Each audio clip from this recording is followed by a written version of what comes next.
لأذيال هذا العدوان على مدار 7 أعوام، 7 أعوام من القتال، 7 أعوام من الجبهات، و7 أعوام من الشهداء قدمناهم وقدمهم الجيش العربي السوري للحفاظ على كرامة سوريا وللحفاظ على سيادة سوريا.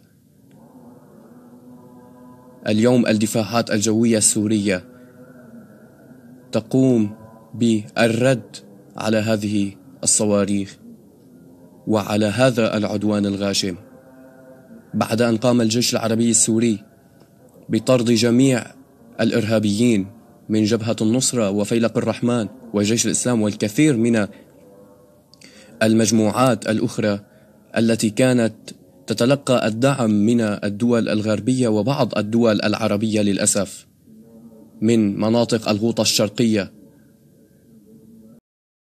إذن الدفاعات الجوية السورية ما زالت تتصدى لهذا العدوان بشكل مباشر.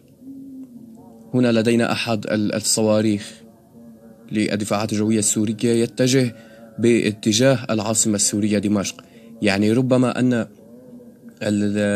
القصف متركز على قلب العاصمة بشكل مباشر.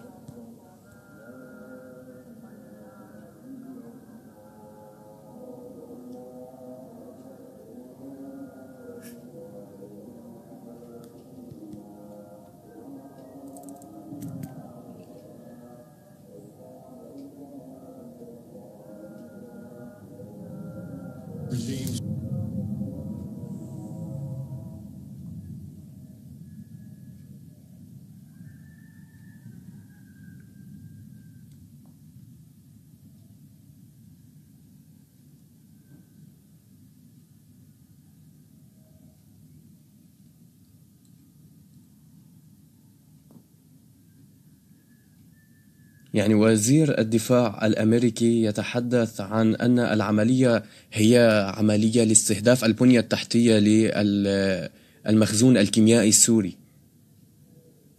وقال بأن القوات الأمريكية قامت باستهداف مركزا للبحوث في دمشق.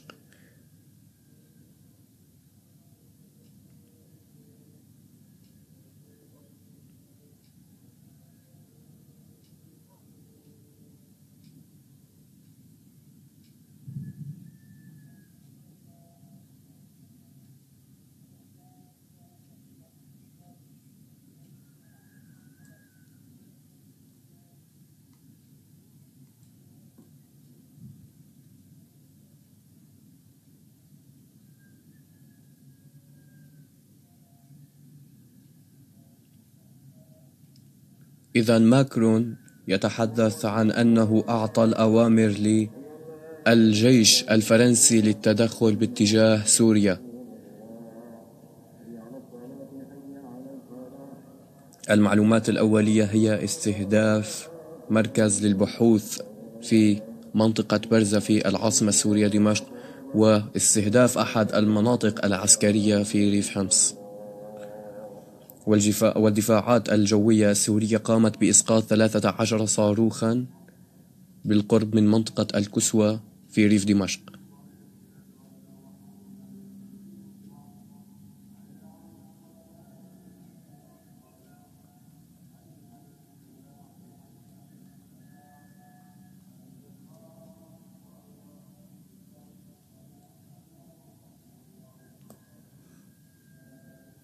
إذن البنتاغون يتحدث عن أن حلفاؤنا مستعدون للاستمرار في هذه العملية حتى وقف استخدام السلاح الكيميائي،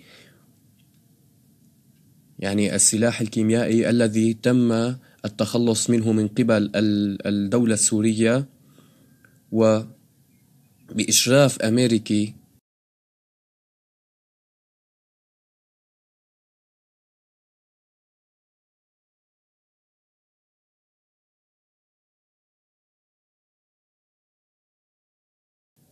وبإشراف أممي على هذه العملية. السلاح الكيميائي هو السلاح الذي تم استخدامه من قبل المجموعات الإرهابية المسلحة في الغوطة الشرقية، هي ذاتها المسرحيات التي تم تمثيلها داخل الغوطة الشرقية لخلق هذه الحجة للتدخل الأمريكي في سوريا.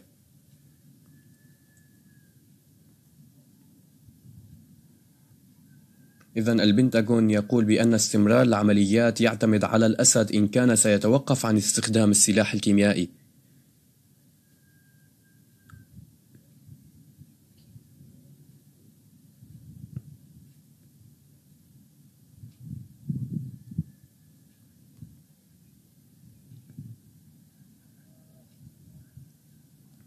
إذن تجدد القصف على مواقع في الكسوة جنوب دمشق وإسقاط عدد من الصواريخ قبل وصولها إلى المناطق المستهدفة. نكرر: تجدد القصف على مواقع عسكرية ومدنية في الكسوة جنوب دمشق وإسقاط جميع الصواريخ قبل وصولها إلى أهدافها. The situation with the Skripals and the Russian involvement in that, how that Russian involvement played a role in your decision to enter this coalition this evening. Barbara, let me address the last point first. Our attachés were kind enough to join us this evening. They're not going to get out in front of their president and prime minister respectively, so that the national messages will be provided from their capitals here very soon. But with regard to the Russian concerns, we specifically identified these targets to mitigate the risk of Russian forces being involved, and we used our normal deconfliction channels. Those were active this week to work through the airspace issues and so forth. We did not do any coordination with the Russians on the strikes, nor did we pre-notify them. Mr. Secretary, it was just a couple of days ago that you said you're still assessing the intelligence on the chemical weapons attack, suspected attack. So at this point, do you know what the chemical was used in that attack? Was it sarin? Was it chlorine? And also, what is your evidence it was actually delivered by the Syrian regime? Say the last part again, Tom. What's your evidence it was delivered by the Syrian regime? Are you quite clear it was? I am confident the Syrian regime conducted a chemical attack on innocent people in this last week. Yes, absolutely confident of it. And we have the intelligence level of confidence that we needed to conduct the attack. As far as the actual chemical used, do you know what it was? Was it nerve agent? Was it chlorine? Do you have a sense of what it was? We are very much aware of one of the agents. There may have been more than one agent used. We are not clear on that yet. We know at least one chemical agent was used. I just want to clarify on the deconfliction line. You notified the Russians ahead of time before the operation began what you were going to do and what targets you were going to strike? Gordon, to be clear, the only communications that took place specifically associated with this operation before the targets were struck was the normal deconfliction of the airspace, the procedures that are in place for all of our operations in Syria. General Dunford, you mentioned that the Syrian air defenses had engaged. The Syrian state TV is saying they shot down 13 Tomahawk missiles. Can you refute that? Jennifer, I can't tell you the results. We literally, as you know, the time on target was about an hour ago, and we came straight up here to give you the best information we have right now. Tomorrow morning, as the Secretary will talk about in a minute, we'll give you the more detailed operational update and some of the details, but those details aren't available to us right now. This wave of airstrikes is over. This wave of airstrikes is over. That's why we're out here speaking to you now. Secretary Mattis, I just wanted to follow up on what you said about the legal basis for this strike. Could you talk a little bit more about that? Because in your testimony the other day, it sounded like you were saying that this a potential strike would somehow be linked to self-defense and the presence of American forces in Syria. Can you say a little bit more about that? And also regarding whether or not there will be future action or additional strikes. You said that it would depend on whether or not the Assad government conducts future chemical attacks, but can you explain a little bit more about what would be the threshold for that? Because there were repeated chemical attacks between the April 2017 attack and today, and would you consider a small-scale chlorine attack sufficient to launch additional strikes? Right now, I will just tell you we're in close consultation with our allies. We review all the evidence all the time. It is difficult, as you know, to get evidence out of Syria, but right now we have no additional attacks planned. But as far as the legal authority under the Article 2 of the Constitution, we believe the President has every reason to defend vital American interests, and that is what he did here tonight under that authority. Hey, sir, I have a couple questions for General Dunford. What were some of the targeting considerations or difficulties involved with going after chemical facilities? How long did the operation take to plan? And for Secretary Mattis, last year's strikes were described as proportional, moderate. How would you describe this year's in contrast to that? Yeah, Tony, we chose these particular targets to mitigate the risk of civilian casualties, number one. We chose these targets because they were specifically associated with the chemical program, the Syrian chemical program. And obviously, when we take a look at target planning and so forth, we look at the location relative to other populated areas, collateral damage, proportionality. So these targets were carefully selected with proportionality, discrimination, and being specifically associated with the chemical program. All standoff weapons or any manned aircraft? There were manned aircraft involved. I won't give you any of the details operational until tomorrow morning, but we will do that at that time. Instead of proportional last year, A question to Secretary Mattis. So up until yesterday, and I'm going to quote you here, you said, "I cannot tell you that we have evidence." So when did you become confident that a chemical attack happened? And the second one, yesterday. Yesterday, after you said that. Yes. And then second, you talked about targeting the chemical weapons infrastructure of Al-Assad. If there were actually any chemical weapons or agents in those facilities that you targeted, I assume they would create health hazard in the region or not? Yeah, we don't believe. We did very close analysis. As the chairman pointed out, we did everything we could in our intelligence assessment and our planning to minimize to the maximum degree possible any chance of civilian casualties.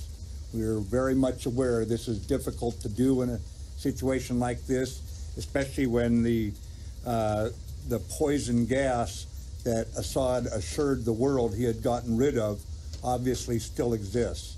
So it is a challenging problem set, and we had the right military officers dealing with it. So you can confirm there's going to be no leak into the air? Or of course not. We'll do our best. When the surface-to-air defenses engaged, did they become a target, and did U.S. air power or other assets take out those targets? Yeah, Tora, I'm not aware of any response that we took right now. Again, we'll gather overnight. As you can imagine, we tried to leave United States Central Command alone here tonight. They were quite busy. We'll, through the night, gather the operational detail, and we'll be back tomorrow morning to provide that to you. Yeah, Secretary Mattis or Chairman Dunford, last year, you changed the force protection levels for the Syrian troops that were U.S. troops that were in Syria. There are 2,000 U.S. troops in Syria. Have you changed force protection levels based on potential responses from Russia? Yeah, Hans, as you can imagine, the commander always takes prudent measures, especially in an environment that we're in tonight. So they did make adjustments. Just to be clear on the deconfliction line, you told them that you're going to be operating in airspace, but you didn't tell them, the Russians, what the targets were? That is absolutely correct. We used the normal deconfliction channels to deconflict the airspace that we were using. We did not coordinate targets or any planning with the Russians. What was their response, sir? That information was passed at the operational link from the Combined Air Operations Center in Qatar, so I wasn't on the line. But that kind of information, just to put it in perspective, is passed routinely every day and every night. So they may not have found anything unusual about that particular airspace deconfliction. Thank you so much, Katrina Manson from the Financial Times. Can you talk a little bit about any Iran targets that you initially, Iran-associated targets that you initially considered, and why you may have not gone for them?